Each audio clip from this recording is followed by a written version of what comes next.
اور اس کے خلاف جو ہم واک آؤٹ کرتے ہیں، یہ بہت ظلم ہے. اس طرح ملک نہیں چل سکتے. یہ ملک میں قانون اور آئین کو جس طرح روندا جاتا ہے، یہ کسی کا باپ کا ملک نہیں ہے کہ اس طرح چلائیں.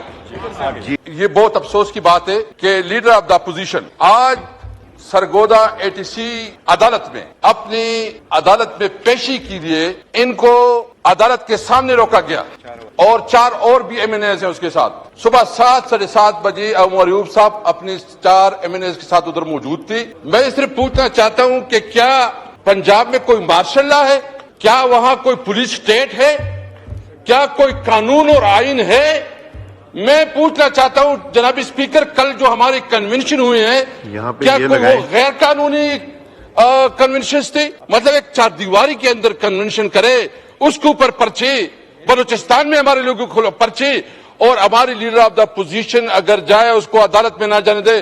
اسپیکر صاحب میں آپ کی اٹینشن چاہتا ہوں، اسپیکر صاحب آپ کی اٹینشن، یہ آپ کی رسپانسبلٹی ہے کہ آپ اپنے ممبر کو، ایک معزز ممبر کو اگر وہ عدالت بھی جانے نہ دے، سارے ٹی وی پہ چل رہا ہے، میڈیا پہ چل رہا ہے، کس قانون کے تحت اس کو روکا گیا؟ ہم اس کی مذمت کرتے ہیں اور مذمت نہیں، یعنی یہ اس چیئر کی رسپانسبلٹی ہے کہ وہ اپنے اپوزیشن لیڈر اور اپنے ممبران کی جو اس کی توہین کی گئی ہے اس کے خلاف جو ہے ہم پریویلیج موشن بھی موو کرتے ہیں.